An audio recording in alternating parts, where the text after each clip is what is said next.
So one of the most common questions that I get on YouTube or in my string consultations is, what's the best string tension for a given racket? Of course, we have the obvious answer, 69 pounds, which is guaranteed to play great regardless of the racket or string choice.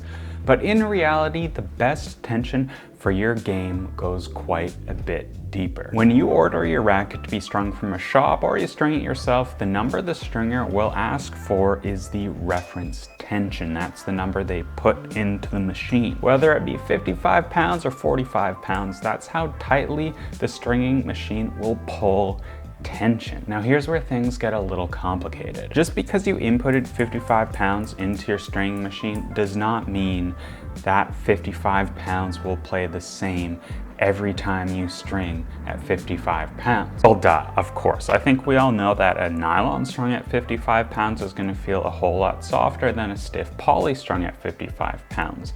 But there are more variables that we need to account for than just string type. For example, 55 pounds in a 95 square inch racket is going to feel tighter than 55 pounds in a 110 square inch racket. A 55 pound string job done by a tour level stringer is going to feel a lot tighter than a 55 pound string job done over 2 hours by like a beginner stringer. And inherently, I think we all know these things. That's the exact reason why we ask, what's the best tension for a given racket, or what's the best tension for a given string? It's a much more complex question than it seems, and so it has a pretty complex answer.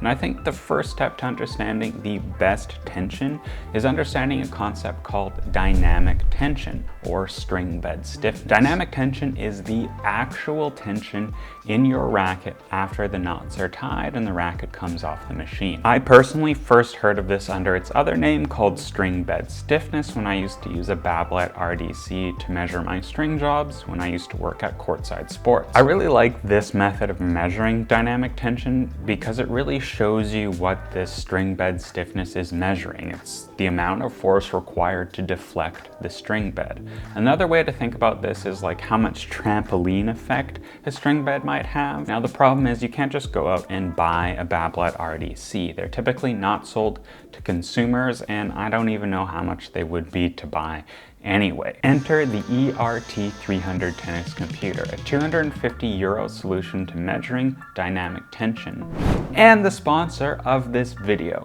And since this is a sponsored video, there will be a giveaway, so just keep watching. The ERT300 is the reference tool used by stringers on the ATP and WTA tour. ERT also tells me it's used by a bunch of top players on the tour to help them keep track of their dynamic tension as conditions change. And it's a one-time investment that really has the potential to improve your game, giving you more consistent stringing results so you can really focus on your tennis rather than getting distracted thinking your racket might be too light or too loose.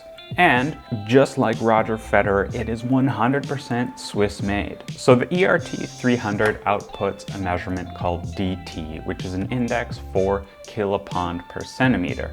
This describes how much force in kilograms is required to deflect the string bed 1 centimeter over the time it takes for you to hit the ball. So let's say we have a dynamic tension of 30. This means it takes 30 kilograms of force to displace that string bed by 1 centimeter. So let's go through a few examples of how dynamic tension can vary depending on the factors. So here we go. 50 pounds just took Simon's 1619 Whiteout XTD off the machine. Restring 0, 1.23. Coming in at 32 dynamic tension. Then we go over to our little chart thing. Bump it up to 32, which means he's playing at like a 47 effective tension. Okay, so here's my 1820 whiteout, same restring 0, 1.23 as before, and we're at 50 pounds again. Denser pattern should come out a little higher. Oh, error. And it does, 35. So a little higher, 35, which is about 51 pounds. Here we go, Solinco Vanquish, which is a multi-filament at 50 pounds. And a Solinco 18 by 20. And we come in at 32, so softer. I am just finishing my 4th racket stringing. Up like 14 times already.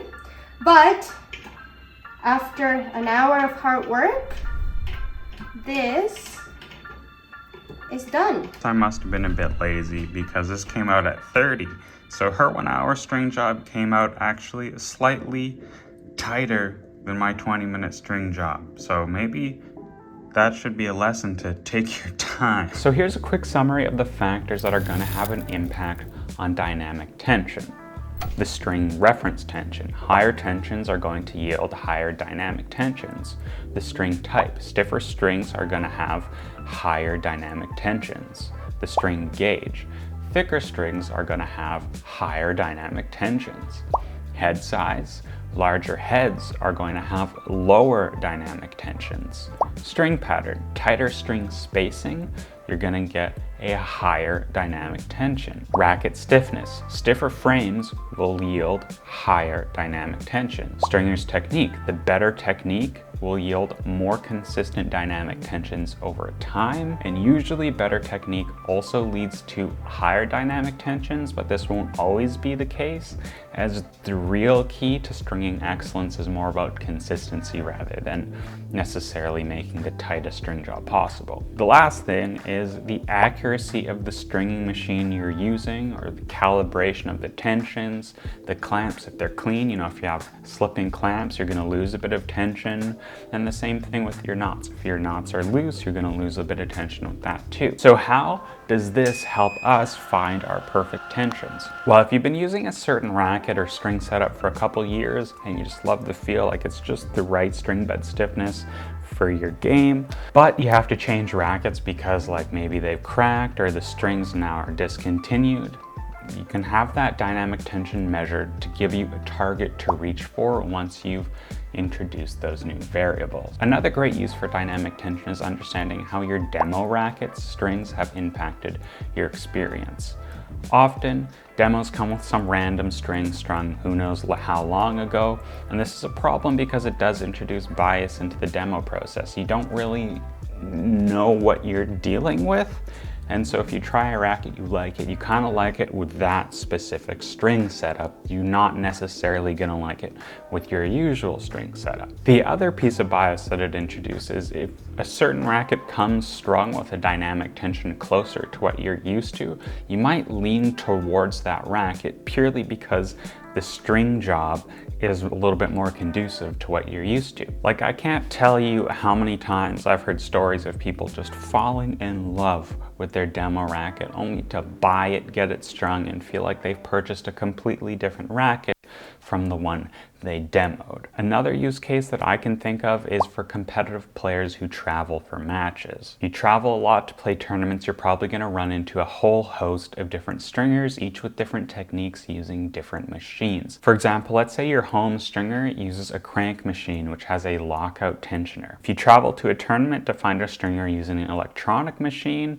that machine is going to produce tighter string jobs due to the constant pulling tensioner, even if you ask for reference tensions on both occasions. Knowing your dynamic tension can help you ask for a reference tension that more accurately represents the actual tension you want in your racket. So if you're interested in finding out your ideal dynamic tension, I've got an affiliate link below where you can buy your own ERT 300. Because it's an affiliate link, any purchase you make will go directly to supporting the creation of future videos like this and the many others we've produced on the channel. And again, since this is a sponsored video, thank you so much, ERT 300. We're going to be giving away one of these ERT 300s to one of you lucky viewers.